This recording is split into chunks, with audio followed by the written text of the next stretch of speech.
All right, and we're recording. Okay, good. So now all our attendees should come in, Hello, everyone. and we'll have to apologize profusely for being a few minutes late. So hi, everybody. We're just starting with our experience with Zoom webinar software, and as you come in, we've had some difficulties with the person we were going to have host for us today. And so we've managed to migrate the host to Mary-Eve, who's going to be one of our presenters. And we're just going to wait until the attendees all come in and until our host gets here as a panelist so that she can take us through. But we do have a backup plan in case we have the scripts and everything ready. So Mary-Eve, would you like to share your screen? Yes, just 1 second, because this is a bit of a technology these days doesn't allow us to do whatever we want whenever we want. So hopefully Kate can introduce everything as planned, and then I will 1, 3, 4, 5, 6. Okay. Has Kate joined us? Not quite yet. Okay. I just sent her a message. Bear with us for 1 moment more, and if we can't have Kate join us, then I guess I will just begin.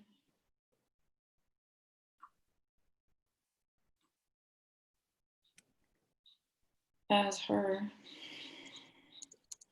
All right.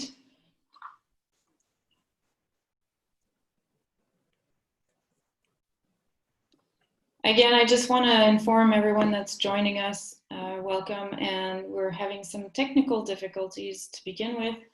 We're just trying to see if we can have another participant from our team join us momentarily.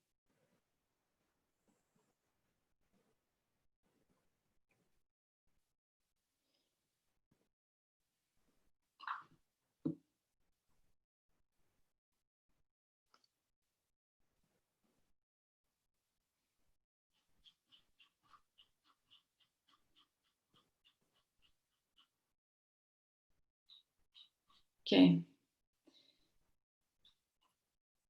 I'm not sure as well, Mary-Eve, if Andrew was able to receive a panelist invite or not, because I don't see him in here as a panelist, so. I told him he could join us a little bit later, so. Okay.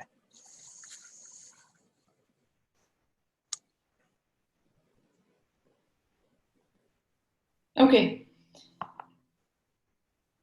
I will begin sharing my screen right now.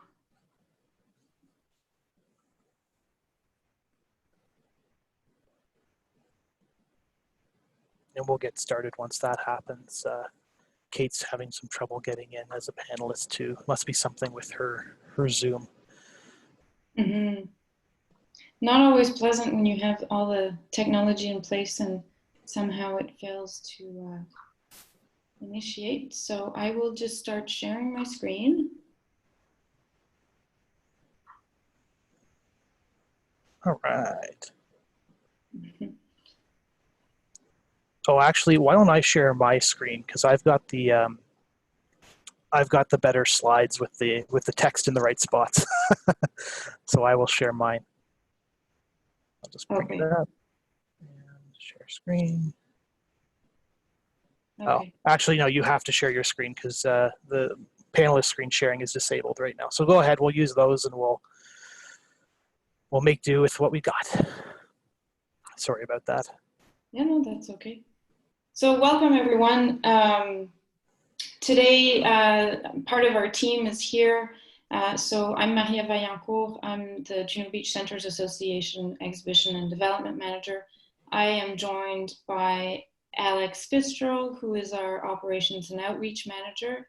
And together today, we will walk you through the history of Canada on D-Day and the Battle of Normandy, the aftermath. And then we do want to share with you a little bit about the creation of the center and where we're at today as we're facing COVID-19. There are some good news on the horizon that we want to share with you relating to that later on, but we hope to be joined later by Kate and perhaps a special guest if we can stop experiencing technical issues. We did have a webinar that went really well, making us feel super confident with this technology, but such is life right now that we have to rely on it. So thank you for your patience in joining us and waiting for us to try to come to you today. So we have the chance to have our very own historian in the house today with us, Alex, who will basically walk us through some of the context before D-Day and what enabled Canada to join the Allies on D-Day. So here's the situation map that I'll let Alex give you an overview of. And Alex, feel free to tell me when to move on to the next slide. Sure, we can't see your screen yet, so you might want to reshare that, sorry, before we get going. Okay. All right. Well, while Mario's doing that, I just want to give a background for everybody who's joining us today. You may or may not be familiar with the Juno Beach Centre and the Juno Beach Centre Association. So Mario and I both work for the Juno Beach Centre Association. And the JBCA is a Canadian not-for-profit charitable organization that's governed by a volunteer board of directors based in Burlington, Ontario. The JBCA owns and operates the museum on the landing beaches in Normandy, France, called the Juno Beach Centre. And it's on the very beach where Canadians landed on D-Day, June 6, 1944. The centre's mandate is to provide a tangible and fitting memorial to Canada's participation in the Second World War, recognizing the emergence of Canada on the world scene and all those who were part of Allied victory in all aspects of the war and at home. We'll get started with that Nazi-occupied Europe slide. There you go, Alex. Thank you. So to put the story of the Juno Beach Centre Museum in its historical context, let me just briefly review the events of 1944 for you. So Canada entered the Second World War on September 10th, 1939. We declared war about a week after Great Britain itself did. And we were still in the midst of mobilizing 80 years ago when Nazi Germany conquered Northern and Western Europe in 1940. When France fell, Canada suddenly became Britain's #1 ally in the war, though our effort and our forces were closely integrated with that of the British Empire. And as the Soviet Union and the United States of America joined the war in 1941, the Canadian effort also scaled up. Canada became, by the end of the war, the 4th largest Allied producer of war materiel, and 70% of our production went overseas to support other Allied nations in the fight. The Royal Canadian Navy expanded massively and played an essential role in keeping the sea lanes between North America and Great Britain open. And the Royal Canadian Air Force provided aircrew to Commonwealth squadrons across the world and soon built one of the largest air forces in the world. And the Canadian Army, after defeats in Hong Kong and at Dieppe in 41 and 42, they successfully returned to Europe in 1943 in the Italian theater. But while campaigns in the air, on the sea, and in Italy were essential steps on the road to defeating Nazi Germany, the liberation of Northwest Europe and defeating the German army in the West were essential to total victory. So in the spring of 1944, Germany had occupied France and much of the European continent for almost 4 years. The Allied plan to turn this on its head was D-Day, the largest seaborne invasion, I should actually say the largest combined military operation in history, involving 11,590 aircraft, almost 7,000 ships and landing craft, 133,000 seaborne troops, 156,000 troops overall, of which over 14,000 were Canadian. In the early hours of June 6, Canadians began coming ashore at Juno Beach in the face of deadly enemy fire. Their mission was to establish a bridgehead or a beachhead along this 8-kilometer stretch of fronting the villages of Courseulles-sur-Mer, Bornières-sur-Mer, and Saint-Aubin-sur-Mer. It's important to note most of the Canadian soldiers in the Normandy campaign were young and new to battle. Some were just out of high school, and many had lied about their ages to enlist. All of them were volunteers at this point. The Canadian Army did have conscripts later in the war, but that wasn't, they didn't come overseas until really 1945 and participate in some of the final battles of the war. 381 Canadians were killed on D-Day alone, and the Canadian infantry divisions would suffer the most casualties of any in the British Army group they were a part of during the Battle of Normandy. The Canadians also advanced the furthest inland of any of the Allies on June 6th, and we'll talk a little bit about that later. But I love to share this image in front of you, which is General Dwight Eisenhower speaking with members of the 101st Airborne Division before D-Day. And on the right-hand side, there's his note that he scribbled, and he wrote the following, quote, "Our landings in the Cherbourg-Le Havre area have failed to gain a satisfactory foothold, and I have withdrawn the troops. My decision to attack at this time and place was based upon the best information available. The troops, the air, and the Navy did all that bravery and devotion to duty could do. If any blame or fault attaches to the attempt, it is mine alone." And he actually wrote, he wrote this on June 5th, but he actually signed it July 5th, kind of indicating how, nervous and preoccupied he was. But this just really indicates that, even General Eisenhower, who was the Supreme Allied Commander with complete knowledge of the planning that had gone on, still thought that there was a chance that could fail, and he was willing to kind of fall on his sword if that was the case. We'll head to the next slide, please. So where was D-Day? Well, the landing forces on D-Day sailed from bases along the south coast of England, and the most important of these was Portsmouth. Next slide again. And this one you'll have to click, as I talk. So on the western flank of the landings, the 82nd Airborne and 101st Airborne Divisions, both American, landed to secure that flank of the invasion and to connect Utah and Omaha Beach. The British 6th Airborne, which included about 500 Canadians with the 1st Canadian Parachute Battalion, landed on the eastern flank of the bridgehead, and their job was to destroy bridges, capture bridges, and to basically prevent an enemy counterattack from coming from that sector. The Americans landed at Utah and Omaha beaches to the west. The British landed at Gold and Sword beaches, and the Canadians landed at Juno, sandwiched between those two British beaches. Next slide. So this is a map of the Juno Beach sector, and you'll see there's a number of regiments indicated on it, and Canadian volunteers from coast to coast landed in the first wave. And Juno Beach itself, we've seen Saving Private Ryan, and the type of beach that they assaulted. Juno Beach was quite different. It featured a number of coastal villages that had been turned into fortresses, and we have some pictures of that later. But what's important to understand is the air and naval bombardments, which were quite heavy, failed to destroy most of the German positions. And although the shock and awe of these efforts had some effect, it was really up to the courage of the assault troops to pierce the Atlantic Wall. Now, by the end of the day, Canadian troops had penetrated further inland than any of their Allied counterparts. However, and I've seen a couple of social media posts about this already, not all of Canada's D-Day objectives were met. There was a German counterattack between Juno and Sword beaches during the day that caused the overall British commander to pause forward operations and consolidate on their hard-won gains. On the map, you can see it's the blue lines on the right-hand side where there's a German counterattack towards the sea.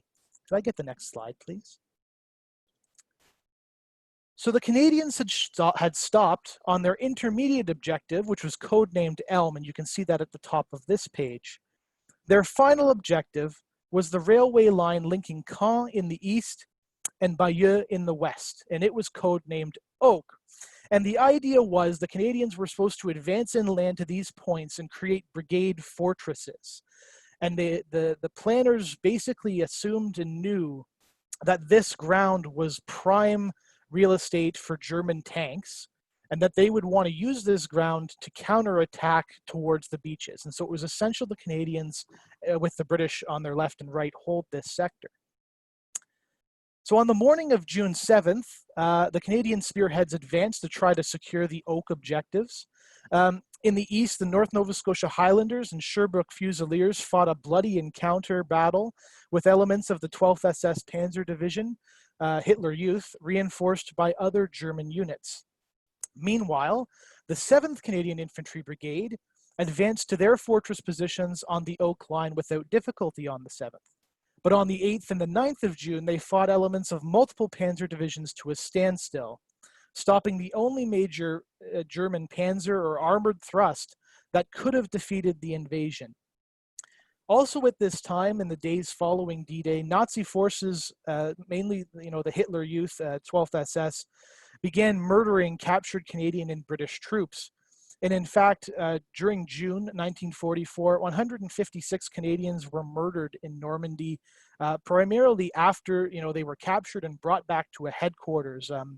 One of the headquarters is actually, it's not quite on this, it's on the map, it's not labeled. It's the Abbaye d'Ardenne, which is down between kind of Buron and Caen and Saint-Contest there. And then there was also the Chateau Adrieux, where members of the Royal Winnipeg Rifles, among others, were taken and executed. Next slide, please. I should note that those maps and these photos that are coming forward are actually available in our gift shop as part of our D-Day map. So if you want, you can check that out and help us out and buy one of those maps. So these two slides just have some original color photos in them. The first slide, I'll get you to go back for a quick second, is a landing craft tank in the background, loaded with Sherman tanks belonging to the 2nd Canadian Armored Brigade. And it's the much smaller craft in front of it is a landing craft assault, which carried about 30 men. And it's passing in front of the LCT. And it's this is an original color photograph. It hasn't been colorized, and it's quite incredible that we have these as resources. Hit the next one. This one shows Canadian troops in the reserve wave. This would be 9th Canadian Infantry Brigade landing at Bernières-sur-Mer on D-Day, and you can see landing craft assaults and landing craft tanks in the middle distance, while larger warships are on the horizon. Things had obviously calmed down quite a bit by this point, but there's still quite a lot of congestion on the beaches and in the town of Bernières-sur-Mer. Next photograph, please. This is an oblique image, aerial reconnaissance photograph of Courseulles-sur-Mer on D-Day. And you can see to the bottom right, landing craft and armored vehicles and other vehicles approaching and driving along the shoreline. And the area behind them is actually where the Juno Beach Centre stands today. So it's quite a nice photograph for our purposes here. Hit the next slide again. Really, this slide is meant to help summarize the casualties that occurred and the commitment that Canada made on D-Day. So 21,000 troops landed on Juno Beach in total. About 2/3 of these were Canadians, but we can't forget that about 1/3 of them were British in many supporting arms. The Royal Canadian Air Force committed 39 squadrons, almost the entirety of our overseas strength, not quite, but close to the battle. Those squadrons lost 7 aircraft, and there were 22 Canadian airmen killed, both in some of those squadrons and in Royal Air Force or Imperial squadrons. The Royal Canadian Navy contributed 61 major warships, anything from a minesweeper or a corvette to a destroyer. The number of warships the Canadian Navy sent actually exceeded technically the number of major warships that the Americans sent. But of course, the Americans had a lot larger ships. They had battleships and cruisers and what have you. But the Royal Navy supported by the Royal Canadian Navy made up a big chunk of that. There were 46 landing craft. Oh, we just jumped ahead a little bit. Sorry. No problems. 46 landing craft and 17 motor torpedo boats. We did some research on the Royal Canadian Navy. It seems that nobody was actually killed that day in the Royal Canadian Navy, which is quite a lucky thing because, of course, there were naval personnel manning some of those landing craft, but several were wounded in the course of the invasion. The 1st Canadian Parachute Battalion that I mentioned earlier, over 500 parachutes jumped into Normandy. 19 of them were killed on D-Day and 10 were wounded, and there were 84 captured. In Juno Beach itself, 340 Canadian soldiers were killed, 574 were wounded, and 47 were captured on or beyond the beach. And that all adds up to a total cost for Canada, which is, you know, quite a bad day. The good thing is we succeeded during the war. 381 killed, including the airmen. 584 or more wounded, if we, you know, could get a more accurate figure for the Navy, and 131 captured. So it was quite a costly day. Go to the next slide. So these are some reflections that we have from veterans of D-Day. And so Wilfred Bennett is our first, and he wrote, "Looking back, it was so awful. I know I was there and got through, but I cannot explain why or how. That part of my life has not been forgotten. I guess we lost a lot of our buddies. It bothered us then, and it still does. They were the best of Canada." Our founder, Garth Webb, noted, "It was like the Grey Cup and the Stanley Cup and the World Series all played on the same day, and I'm not only there, but I'm playing." So for sports fans in the audience, I think that, you know, really shows the anticipation that was experienced by some of the veterans even before they got to the beach. And lastly, we have a quote from Lockie Fulton. Lockie was a company commander of the Royal Winnipeg Rifles, part of the effort to resist the German counterattacks. But he said that June 6th is a day that will remain forever in the memories of those who survived. In the interest of time, we'll move ahead to just summarize the Battle of Normandy. The total campaign, basically the battle, it's essentially the battle for France in 1944. Ended in about 76 days. There was more days needed in terms of occupying and liberating the rest of the country. But the result was 2 German armies pretty much destroyed, which was the combat power of nearly 40 divisions, and the Germans had to rebuild quite extensively after this. Their casualties amounted to somewhere between 300 and 450,000 casualties. That's killed, wounded, and missing. Canadian casualties amounted to 18,700 killed, wounded, and missing. And that's quite a high number. And nearly 5,500 Canadians are buried in Normandy, and that includes the Air Forces as well. And what's interesting, and I'm a historian of the Italian campaign, and so I don't denigrate that campaign at all, and I totally get the D-Day Dodgers thing. But when you consider that in 3 months, Canada lost 5,500 Canadians and took, you know, 3 times that in terms of total casualties, those numbers are actually quite similar to the total numbers from the Italian campaign. So that just gives you a sense of how deadly and how bloody this Battle of Normandy was. We'll go to the next slide, please. So after the Battle of Normandy, as I alluded to, the Canadian Army swung really to the north, to the northeast, and was responsible for capturing channel ports on the way to the Scheldt. It was a whirlwind advance. You know, the Canadian Army captured, well, with the British assistance at Le Havre. 2nd Canadian Division returned to Dieppe to liberate that port. Boulogne and Calais were also liberated.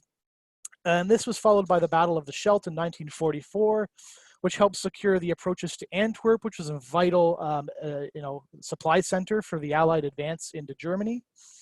And there was further fighting in 1945, the Rhineland in the winter of 1945, and the liberation of the Western and Northern Netherlands, with Canadian troops joining the effort in March, April, and May of 1945. But even before the war ended, Canadians were already thinking about how this war would be commemorated. We'll hit the next slide. Matthew Halton was a CBC war correspondent who had covered the war since its beginning, and he landed with Canadian troops on D-Day and covered the fighting in Normandy. Now, during the whirlwind advance of September 1944, he visited the Vimy Memorial, which had been liberated by British troops.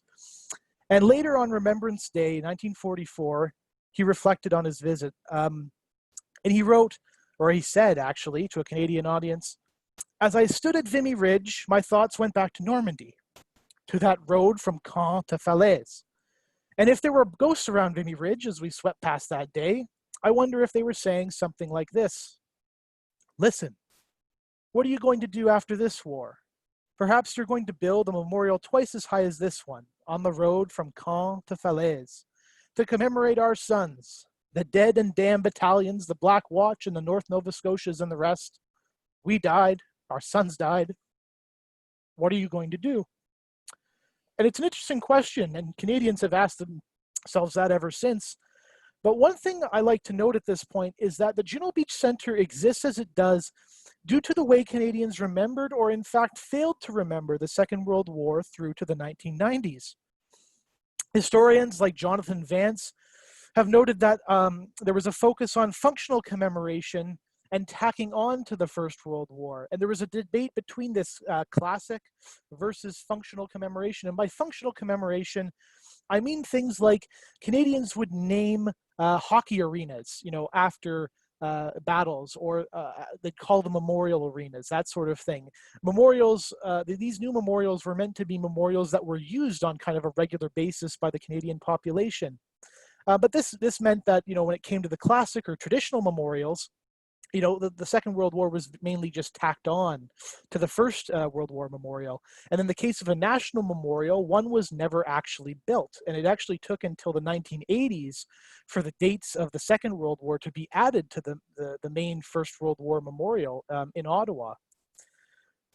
The war was also not a very contested event, as perhaps the First World War was. The Nazis were obviously bad. The Holocaust and genocide that they perpetrated spoke to that. And so winning the Second World War was perhaps seen as a job to be done, and now it was time to get to work building a better country. And this better country perhaps could be a monument to the war.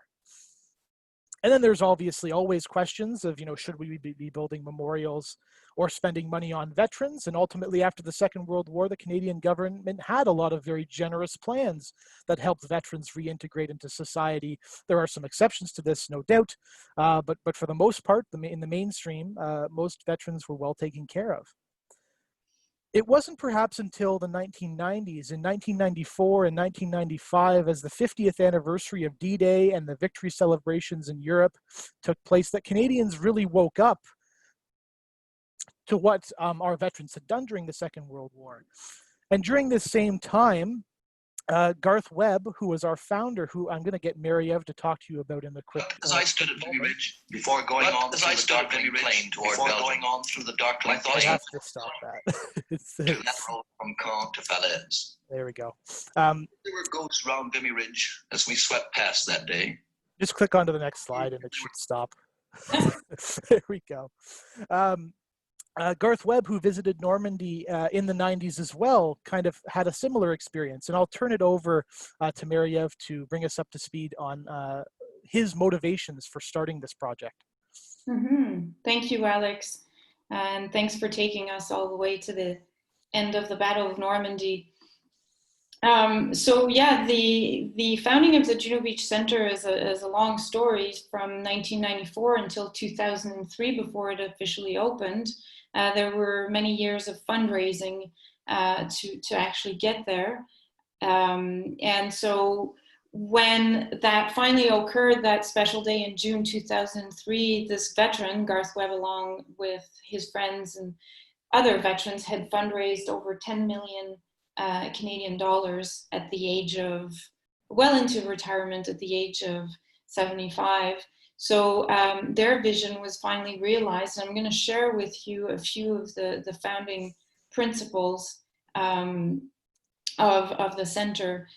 So first and foremost, the Juno Beach Centre is a D-Day museum located on Juno Beach, but its intentions are much broader than that. It is to showcase what Canada did during the entire period of the Second World War, honoring the 45,000 Canadians who died elsewhere. And it's definitely also a window into our contemporary Canada, as it pays homage to the veterans who actually returned home and survived and built the Canada that we know today. So it was intended to obviously be a place of commemoration, and we've hosted close to 50 different ceremonies over the years. However, it's open the rest of the year, welcoming visitors and providing exhibitions. And those were some of the guiding principles behind the creation of the center, as not dictated, but as wished to by the veterans. The guiding principles would be that it would be a piece of Canada in Normandy, and especially a place of education and geared towards youth, So it's also a museum that's intended for Europeans to remember that Canadians participated in the Second World War. And it's located in a place that is obviously very, dominant with British and American cemeteries, museums, plaques. And so the feeling that Garth Webb had when he visited Juno Beach in the 1990s was that there was something missing. So he was answering Matthew Halton's question, but he was also answering a question I think he wanted for his own grandchildren. So it's a place for gathering, it's a place for commemorative events, but it's also a place where we, as I said, the rest of the year we welcome visitors. So we've have achieved 1 million visitors now, with last year being an incredible victory for us as we've reached 100,000 visitors. And then another point of pride is welcoming students. A few years back, we could say that 1 out of 7 visitors at the Juno Beach Centre was below the ages of 18, and now it went to 1 out of 6, and by now we're at 1 out of 5, which means that we are achieving our mandate to target future generations. Approximately 1/4 of our visitors are Canadian, and obviously, as we'll discuss later on, we have been even hit harder with that because of COVID, and the estimated loss of visitors is for Europeans, but also for our Canadian visitors.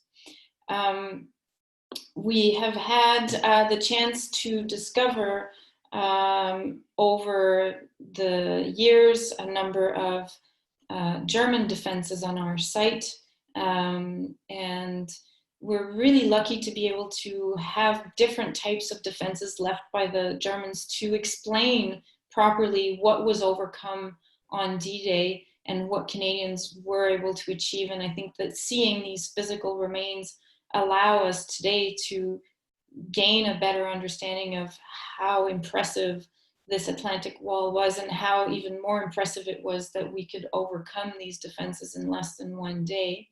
The site is got features from different defenses built in 1940 and then built in 1941, 42, all the way up to 44, which means that it reminds us that the Germans had quite a bit of time to plan out, plot out, and take some of the best defensive ground. I will now give you a bit of a break and introduce you to our guest, who's been to Normandy. We thought it would be really neat to bring in someone who's been there and share his story. So Andrew Webb is currently a professor at Carleton University in Ottawa. He's captain retired with Royal 22nd Regiment and also a Bosnia veteran, and the grandson of a D-Day veteran who landed on Juno Beach with the North Shore New Brunswick Regiment. Welcome, Andrew. Thanks for being with us. Hello, Marie-Eve. How are you? Good. So, Andrew, I guess we'll leave you to share a little bit of your experience, but you took your son on a special graduation present a few years back to follow the footsteps of your grandfather, and I think we want to hear from you what it was like to finally be there. Yeah, well, it was more like him taking me, because it was his project. He had a high school capstone project to do, and he wanted to do it on Normandy. So I said, that's great. And so as he was researching it, I made a proposition to him. I said, look, if you want to look at what your great-grandfather did, where he went, if you could tell me like the path where the North Shore Regiment went through, how about we go there, and as much as possible, we'll walk it. Because, you know, some of the places like around Kanye, you just can't walk in because it's built up. So, but if we could walk as much as we can, try to see it as much as they possibly could have seen it, we'll go. So he totally did his research, and so we went. So what this allowed us to do is, with the help of the Juno Beach Centre, it allowed us to start right on the beach at Saint-Aubin. More or less find out, we were more or less able to try to pinpoint where his company would have landed, then walk to Tailleville, so we can see what that would have been like, and then walked over to Double Délivrant, where the radar station was, where they had to assault that. And you're just trying to think about, how do you attack that? When you get to, walk the ground and see where, the Germans, they had 5 years to prepare this defensive site. And, and defending forces always have an advantage. So you can lie down where the positions where they had their 88 millimeters lined up, and you can say, well, oh man, they can see like forever. So doing that, just have these puppies have like 2.5 kilometer range, and then you can take out any one of our vehicles with one shot, more or less. You understand, wow, we cracked the beach in 24 hours, and we cracked their whole Atlantic wall in 55 days. Took them 5 years to build it. And these were like, supposedly, from a lot of people's point of view, the best troops in the world, the most fanatic. They had supposedly the best equipment, the best tanks, yada, yada, yada. That's the trope that we hear a lot, that how great the German army was. But but boys from the prairies and the Maritimes and Quebec and Ontario, they, after intensive years of training in England, they took them out, just knocked them right out in 55 days. So our grandfather managed, he participated in Carpiquet, the fight for the airfield there, in Minil Patrie, Operation Totalize, Goodwin. We got lost on the way to Kenny Woods, where a very sad incident happened to the regiment with friendly fire incident there. He did the whole battle for Falaise. He was involved with that. And he actually hit a mine during the race for the Seine near the end. Was injured and then spent a year in a field hospital. But he came back. So we were able to try to track as much as we could the different places that he went. And it was really, really interesting to see that those places live today. Mm-hmm. Thank you for that. It's really, truly a unique experience, and a trip of a lifetime and a pilgrimage for you and your son. Can you tell us a little bit of the French people that you met along the way, and what that was like for your son to witness at 16 years old? Yes, sure. Well, one thing that the Juno Beach Centre was actually really good is that because of his research, he had reached out to the center and it had, and so the center was actually really, really forthcoming with information about where you should go and what you should see.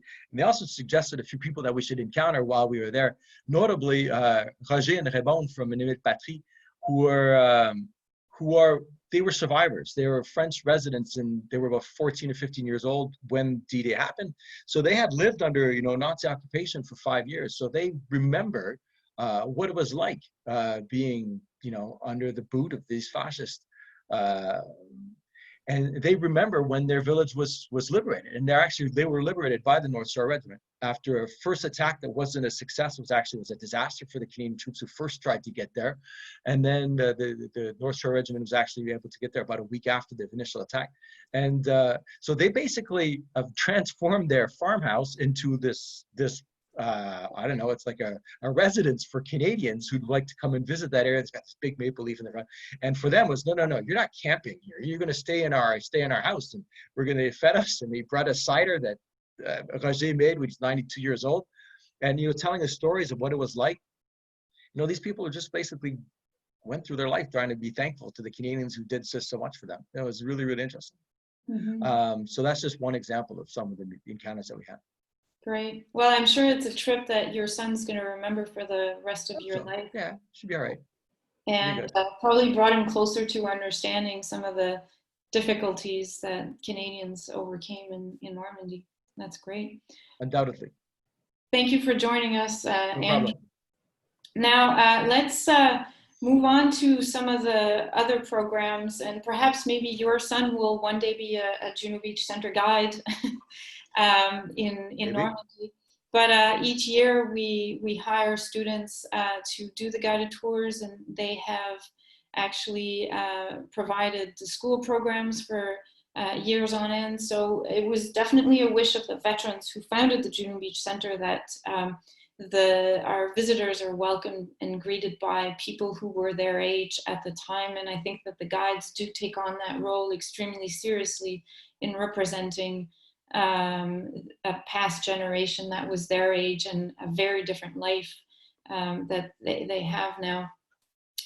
We have been really deeply embedded in the community, doing year-round programming. It's something that sometimes is seen upon by Canadians as very different than honoring and discussing D-Day, but it allows us to have this perspective where the community really feels like the Juno Beach Centre is also their museum. It's not something separate from them, but that is very much part of the community year round and accessible, which was a guiding principle in the foundation of the centre. And this year we have enjoyed this heightened attention and awareness due to the fact that we were finally, for the first time, the host of an international ceremony on D-Day and the Normandy landing beaches. And we were able to welcome 40 Canadian veterans last year, probably the last time that we will ever have so many veterans among us who have really helped us bring people together.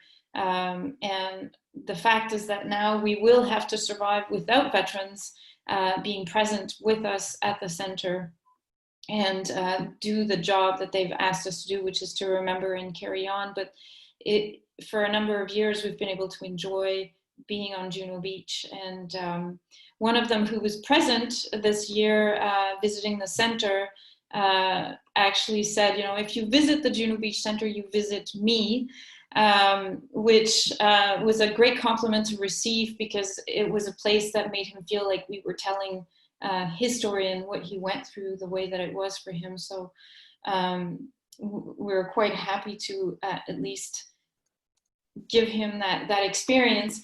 Now we're going to go back to presenting a little bit more about how we've been coping with COVID-19 in the recent months. We've been closed down since March, and March 8th, and we will definitely have some great news to share with you. We have been obviously operating with a very different context, and we intended to reopen June 21st, but we've learned just today, in fact, that we will be able to reopen June 6th, which is quite a symbolic date for us. And so, contrary to what that slide is saying, as we've just learned this, we will be welcoming visitors as of the afternoon of June 6th and still live streaming our ceremony. So here are some of the ways that we have been adapting to the COVID environment recently. We have quite a few new online exhibitions now, 3 of them, and they're accessible on our website. Those are the 3 ones that we've just put up in the last couple of months to make sure that we stay connected. And now, after 17 years of operation, we have had to diversify our operations in terms of fundraising. We do receive government support for the guide program, and we have had corporate support over the years, but the corporate support has ended in 2014, and since then we've been relying on donors, especially primarily at the grassroots level, to help us survive and make up for the revenues that we generate in entrance fees. So I'm gonna let Alex and I go through presenting some of our current ways you can help and support us as we will try to recoup from all the losses we've sustained recently, like everybody else in the world. Our longest standing program, and it's soon to be sunsetted because there are no more spots available, or very few spots available, is the BRIC program, which allowed us to open back in 2003 with grassroots support.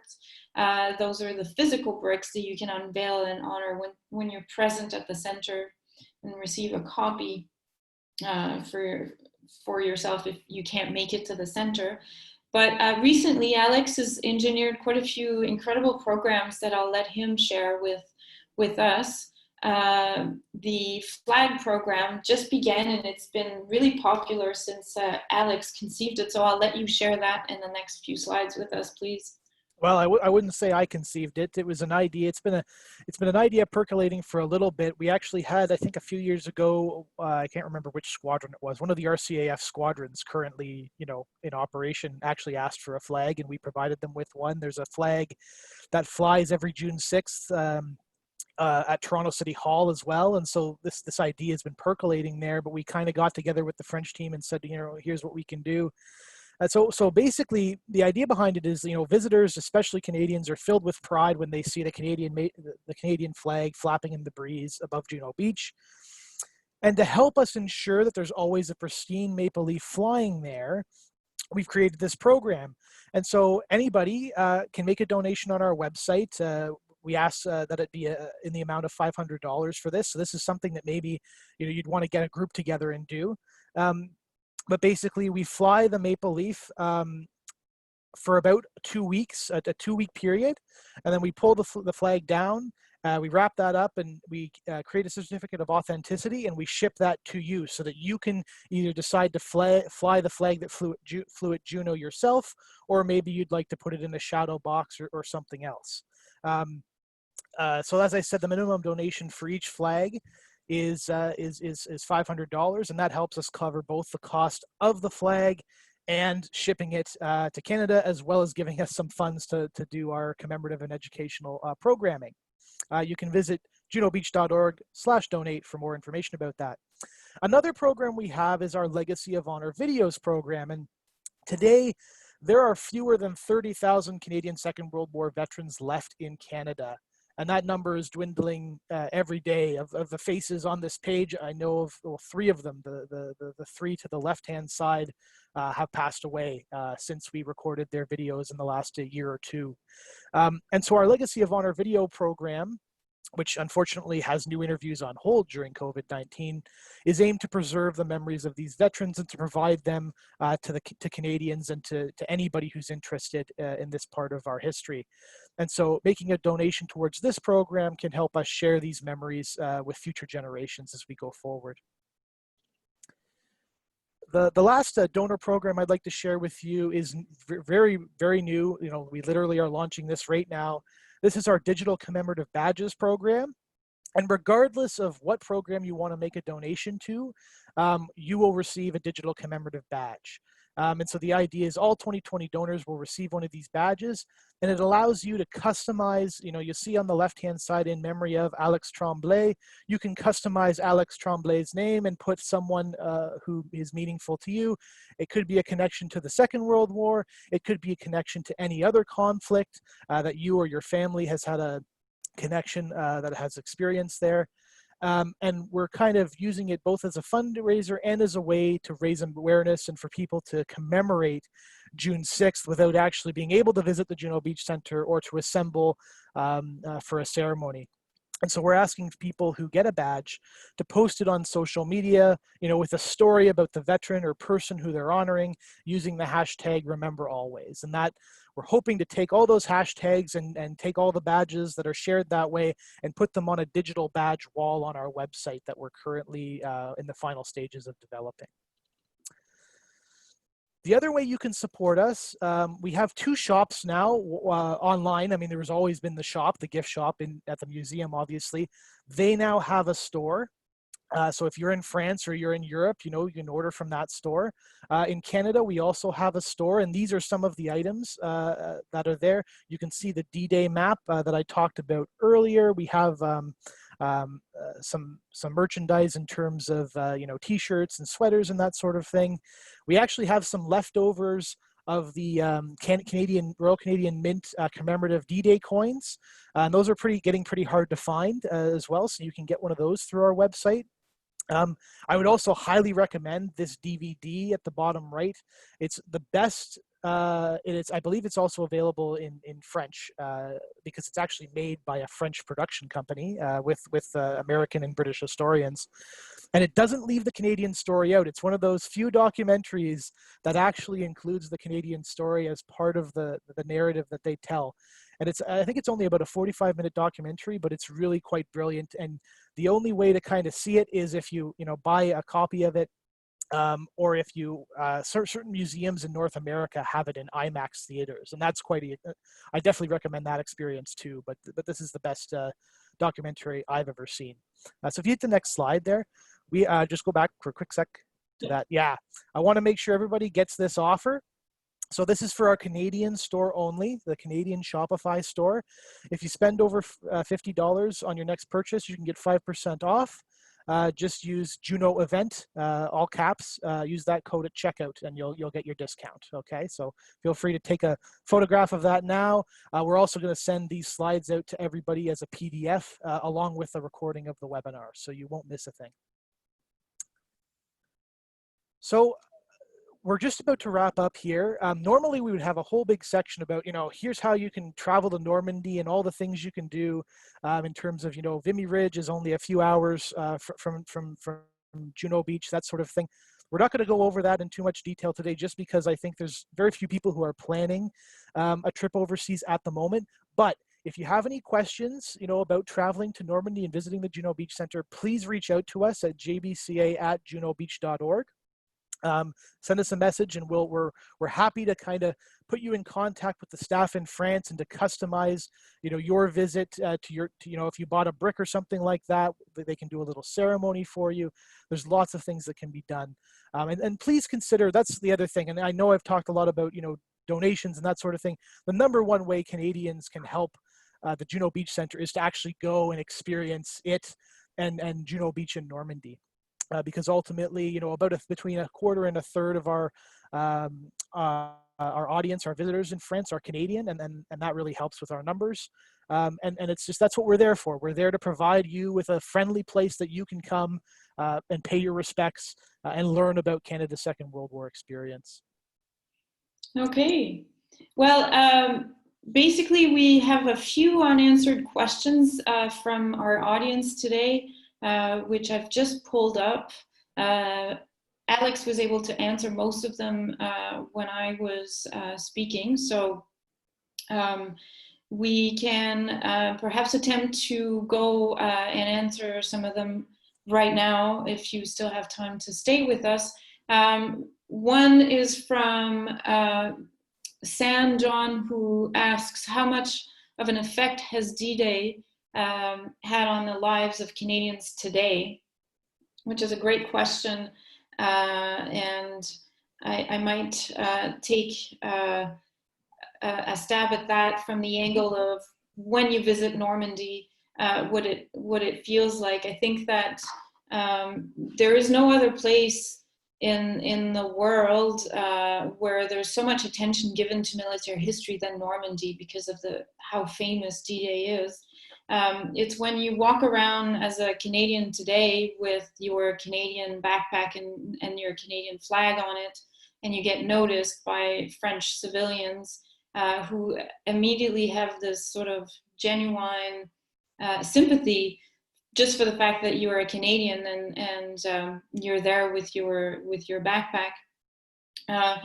They're used to seeing Canadians there, and I think that when you experience this, first, you're way too young to have been there. You weren't there on D-Day. You have nothing to do with D-Day. You didn't contribute to it directly yourself, being born years and years afterwards. But when you still have that sympathy and that connection and that recognition, although you weren't there, and you're being thanked for being Canadian, although you have no relationship to it, that I think is the best proof we can have that it impacts us today. It's what those did in the past in the name of Canada that lives on. And when people who want to thank Canada for this thank someone that wasn't there and participated, I think we can measure the impact. I'll leave it at that and maybe let Alex and Andrew pitch in what they'd like to that question. It's a really good question. Sure. Andrew, do you have any thoughts as the relative of a veteran and also as a veteran yourself? So the question was, what does D-Day represent for Canada today? No, how D-Day has affected the lives of Canadians today. Kind of the same. Okay. Well, it's affected, I think it's affected Canadian in many ways. Your point is absolutely valid. When you walk the streets of the small towns in France, and you see the little plaques that are being taken care of in the name of a Canadian soldier who was shot at this spot, or another one that was injured here, and someone still brings flowers to that spot. It's really something else. I mean, during our tour, we went into a group called the Optimists, where it's like a social club, and they were organizing a market. And then when they saw the Canadian flag, they immediately invited us over. They gave us mussels and fries, and they wanted to know what we were doing. And said, "We're looking for this radar station. Oh, it's down the road." And they showed us where the radar station was. So it was, and talking about why we're here and what we're doing.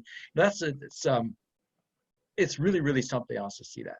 And it's the point where you sometimes think, well, do they remember what Canadians did more over there than what Canadians remember what Canadians did over here? And it's a good question. And sometimes you think that we've kind of forgotten a little bit about what these troops went through. Yeah, and I think that what speaks to that is the fact, I think, that Canadians we weren't occupied during the war, like the French were and like the Dutch were. And so that's, I think, a big part of why they have such a love for commemorating and remembering what happened in the 1940s and the efforts of Canadian liberators and other liberators, is because they, their ancestors experienced, Nazi oppression. Canada's freedom, the world's freedom was at stake, but at the same time in 1944, the Germans were probably going to lose the war. It was going to be a rough road. It was going to be difficult. A lot of people were going to die. But the Germans had very little chance of winning the war at that point. And so our freedom wasn't really as directly under threat. And so I guess that's part of why it can sometimes be difficult for people to put themselves in the shoes of the liberated and understand what they were experiencing. But really D-Day, it especially, the Cold War is over now, but D-Day had a huge impact on the lives of Canadians throughout the Cold War era, because ultimately D-Day meant that the Russians, the Soviet Union, didn't conquer Western Europe as well. They didn't, they supposedly liberated Eastern Europe, and they certainly did. But, there was then, the Berlin Wall and the Cold War that came out of that. And so that had a big impact on the lives of Canadians. And the world order we presently live in still has threads that link back to what happened during the Second World War. The great powers, are still Russia in some cases, in most cases, and certainly the United States being kind of the only superpower today. And that still has implications for the world, because before the Second World War, the United States wasn't very interventionist. And after the Second World War, things changed. So there are still threads that affect our lives today. Mm-hmm. From the big history to the smaller, more personal narrative is the symbol and what the Canadian flag represents, even in Normandy and in Europe, is based upon that, the world coming together. And when you can experience friendship like that sort of spontaneously all these years after, it's because what happened there is not just recuperated by historians. It truly did have an impact on the people we liberated. And I think that it doesn't necessarily affect our lives today in our society today, but it's something that's part of our shared history that we should honor. As Tim Cook has pointed out often, it's our job to tell our history. Absolutely. And I think that that's precisely what the veterans who founded the Juno Beach Centre did. It was their job to tell their stories. So perhaps you could think about one way of looking at this. Sorry, Maria, just quickly. What happens if we would have failed? Mm-hmm. So we hit the beaches and we're thrown right back. None of this happens. And that's kind of the next question. Germans turn around and stop the Soviets. Mm-hmm. The Soviets decide, they've been pushing Churchill for years to have a second front. Now they say that your second front is not going to happen. All right, we'll separate peace with Germany. Yeah. Germany then turns around and takes, I don't know. The consequences of this is just unfathomable. But it's pertinent to think about it. I suspect if D-Day fails and if the Allies are pushed back into the sea, the Allies will still win the war. The question is, how destroyed is Germany's already destroyed. Now. But there's a good chance that the Americans actually drop an atomic bomb on Berlin or something like that to preempt, the Russian advance and that sort of thing, and to end the war. So it's hard to know what would have happened, but certainly it would not have been a more positive outcome in any way, shape, or form. No doubt. So that kind of answers Darren Naismith's question. How do you find out which group a veteran was in on June 6th on Juno Beach? Well, this requires one to do a little bit of research. Basically, the interesting thing, of course, is if the person was killed during the war, it's generally a lot easier to do research on them. And I guess I'm the host now. We've dropped Mary-Eve. That's okay. We're just going through questions. So in terms of finding out which group of veteran was in on June 6th, if they happen to pass away, there are plenty of databases like the Commonwealth War Graves Commission website. And there's a really great Canadian War Museum research guide for doing this sort of research, both on veterans who were killed during the war and on veterans who survived the war. Veterans who were killed during the war, you can actually access their service files online through ancestry.ca. So that's a really easy way to do things. And we can send you along some links on how to do that. If the veteran survived and perhaps is still alive today or passed away in the last few decades, it can be a little bit more difficult.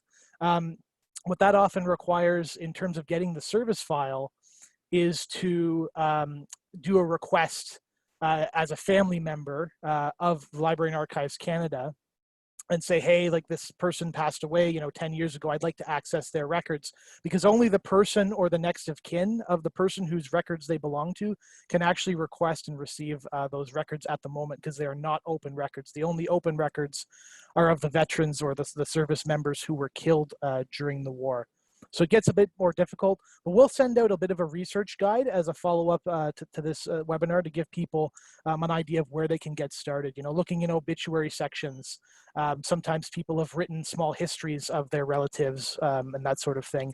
Maybe the veteran has left behind a journal or a diary or something like that, or some memoirs of what they experienced. So there's a whole bunch of things that you can do to uncover that history. We did that. We do ask for the access to information. We got the grandfather's military file. We got to see, when he got arrested for being AWOL, the fights that he got in. There's a lot of really interesting stuff in there. Yeah, and it's a lot of the medical records, and basically every time they were transferred from one place to another, yeah. It's all in there, and so you're going to get the good with the bad. The regimental war diaries, depending on if you know at least which regiment they were in, you can access those as well. And there's some interesting information about where they were and what the temperature was like and what was going on in those days. This is a good place to visit. This is a good time for me to plug project44.ca. Project 44, very interesting. They have a great website, and they've got most of the war diaries online for the Canadians in Northwest Europe now. So if you know what unit your relative was part of, you can actually track them on an interactive map, both through Normandy and into Northwest Europe and Belgium, Holland, and so on. That seemed like we had organized that, but we didn't. That's a great plug. It's just yeah, Project 44 is great friends of ours, so we plug them at every opportunity we get. We had a question about the number of French civilian casualties during the Battle of Normandy. On Juno Beach itself, as I talked about earlier, the bombardments that happened, a lot of them missed the beach because the bombers, which were operating in very cloudy conditions, they were all told, and we don't know who gave this order, to use their little radar sets that could discern the coast to understand when to drop the bombs, and then add a few seconds to that. As a result, the bombardments ended up going further inland as opposed to on the actual beach defenses themselves. And that resulted in a number of, French casualties. It would have resulted in those casualties anyway.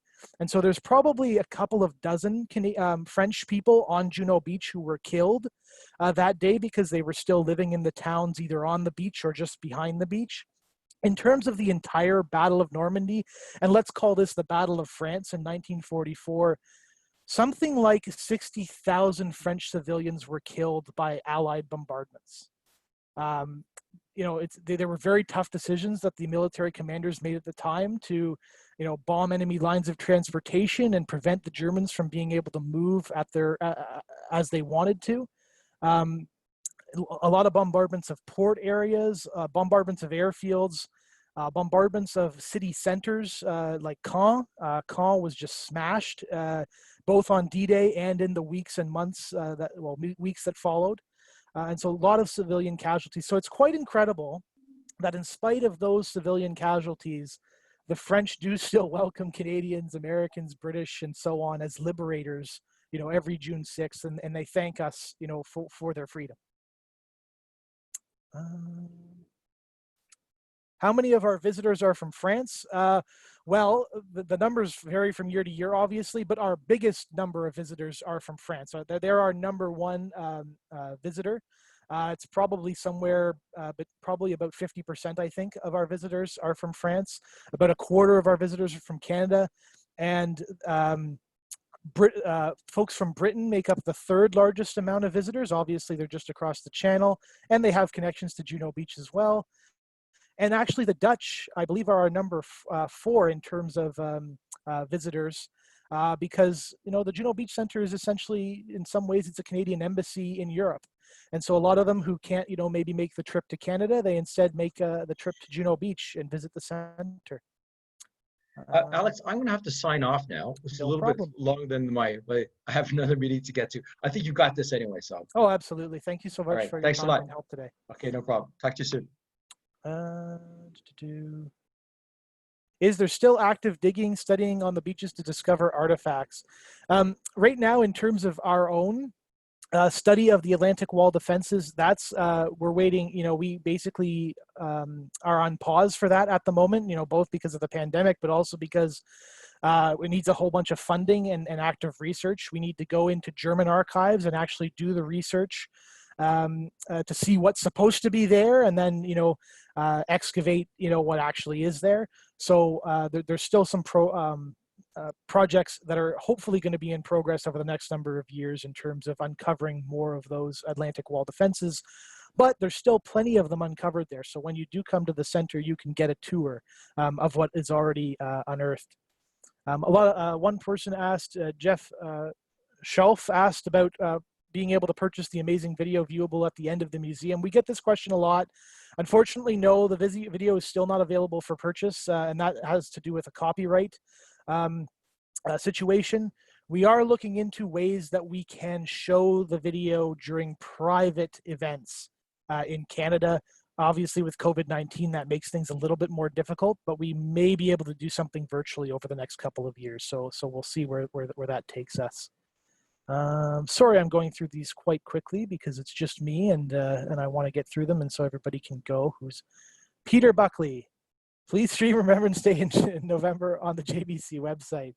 Yes, absolutely. We would love to do that, and that's something we should definitely look into. Thanks, Peter. We've talked before. I have been to the Commonwealth cemeteries in France, Belgium, etc., and you may want to mention what a moving experience it is. It's absolutely a very moving experience to visit those Commonwealth cemeteries. Benny-sur-Mer, the Canadian War Cemetery just inland from Juno Beach, is only a couple of minutes away from the Juno Beach Centre, so that's always a natural place to visit. And I've been there a few times. It's a very moving, very quiet place. There's I believe there's maple trees there, so it's kind of pieces of Canada integrated into the cemetery itself. What I'll also say is it's just stunning to go and look at the names on the graves and the dates and the ages, of course. There's a good mix. Don't get me wrong. There's a number of people who were in their 30s and 40s. This is not just a young man's war. But some of the ages are, you take a group of students there, high school students or university students, and they look at the ages, and there's one as young as actually 16, not at Benny, but at Bretteville-sur-Lez, a number of 18-year-olds, 20-year-olds, 19-year-olds, and it's quite stunning to students to see, these are people who were our age, when they signed up and when they went overseas, and they sacrificed everything. Okay, our good friend Ellen Besner. Among many things I've learned in my research of the Canadians' role on D-Day is the importance of NCOs during the June 6th assault. One interview I conducted for my book Juno with Pierre Gauthier, a 19-year-old private with Le Régiment de la Chaudière, recalled his Sergeant Dion successfully leading his platoon through the German seawall defenses at Bernières. Quote, Sergeant Dion was afraid the same as we were. Gauthier told me, quote, but he had a bit more something that we didn't have then. It must have been courage. Yes, please comment on the invisible quote intervencio leadership during the Battle of Normandy. You're absolutely correct, Ellen, and I think you said it very well. It's not also it's NCO leadership, and it's also junior officer leadership, and those two things formed quite a team. And of course, if the junior officers were killed, the NCOs would take over. But junior officer casualties, and I'm assuming the same can be said for NCO casualties, were very high, both throughout the war in the Canadian Army, and that's because they were instructed to lead from the front, and really care for their men. And as a result, they took very heavy casualties, which were beyond the average casualty rate for a Canadian soldier. Wow, there's so many questions here, guys. I'm doing my best, but I might not get through everything before you need to go. So I do apologize, but we will have the recording when everything is said and done. My uncle told me he landed at Calais on the morning of D-Day. What was the Canadian plan in relation to this landing? Was it made to clear? Yes. So I'm not sure if I guess he landed as part of a special operations group, because no actual Allied landing took place at Calais, but they did try to do a feint and make it look like there was an Allied invasion force heading for Calais, and they used a whole bunch of electrical and what was called window or chaff to make radar signatures on the German radars to make them think a force was approaching there. The Canadians actually played a very significant role in the deception operations on D-Day. The Canadian Army, only a very small part of the Canadian Army landed in France on June 6th. The rest of the Canadian Army was either fighting in Italy or was back in England preparing to get to Normandy. And so 1st Canadian Army actually became part of the 1st United States Army Group, which was ostensibly under General Patton, and their job was to be an actual formation on that fake formations roster.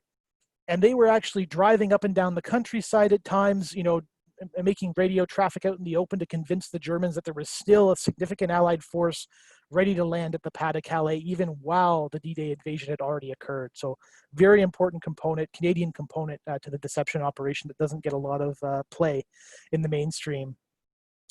I know that villages have put up banners of Canadian soldiers. My father's banner was hanging close to the JBC, and several legions in Canada have banner programs in their towns.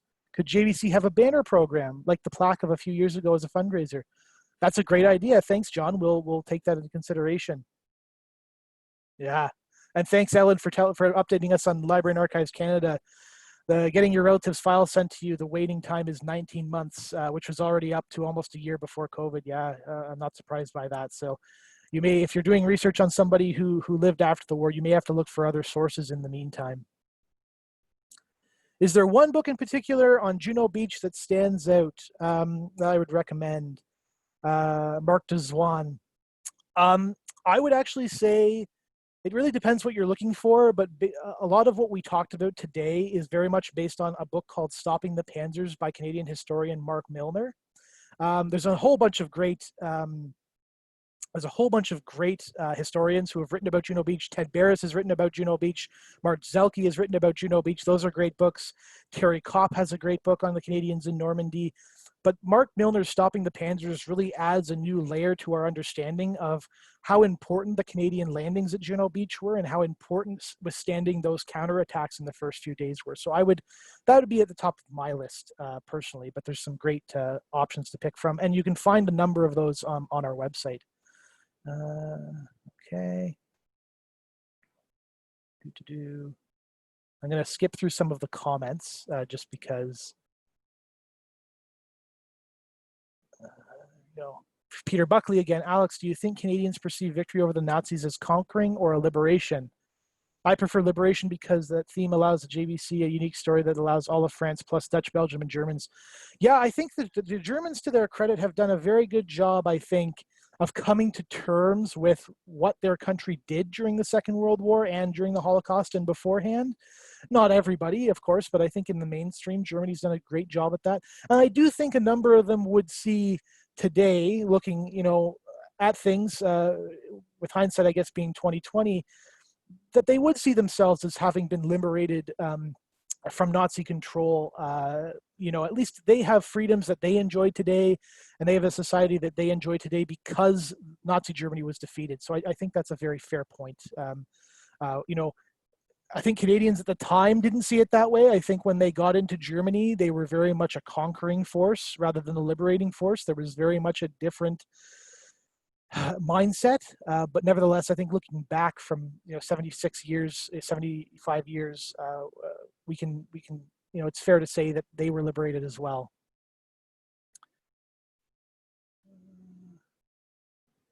Okay, we answered that.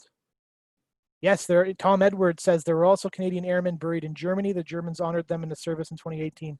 Yes, the Canadian airmen, or the Germans did, in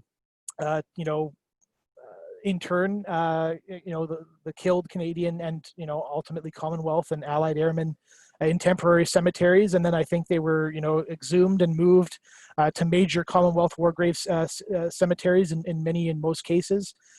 We actually have a podcast called Juno Beach and Beyond, if anybody is interested. I'd encourage you to check that out. It's on our website, junobeach.org/podcast. Our next episode, which I'm recording later this week, is with a historian who's actually done a lot of work on after the war, the Allies, and specifically the British, the Royal Air Force, and the Royal Canadian Air Force put together a team to go and basically find all the missing airmen who didn't have known graves. And there was a big effort, throughout Northwest Europe, France, Belgium, Holland, Germany, to uncover, what happened to these people. And so that's our next episode. There's actually an episode coming out tomorrow, but the episode after that will be about this subject, and people may find that interesting. I think that's just about everything. Thanks everybody for joining us. I apologize for our technical difficulties. This is the first time we're doing this as an organization, and hopefully we'll do them again. Please feel free to send us a message if you have any feedback for us, or leave something in the chat. But once again, thank you very much for coming. The Juno Beach Centre, even though we are opening on June 6th, even during the pandemic, there's going to be a long road ahead to recovery and to getting back up to the 100,000 visitors a year, and to those revenue figures that go along with that. So anything you can do to help us out, junobeach.org/donate, we would really appreciate it at this time, just because we don't know how long it's going to be. It's going to take a vaccine, I think, for the world to return to normal. And until then, we really need Canadian support. So thank you very much for attending, and hopefully we'll do this again some other time on a different topic. Thank you very much, everybody.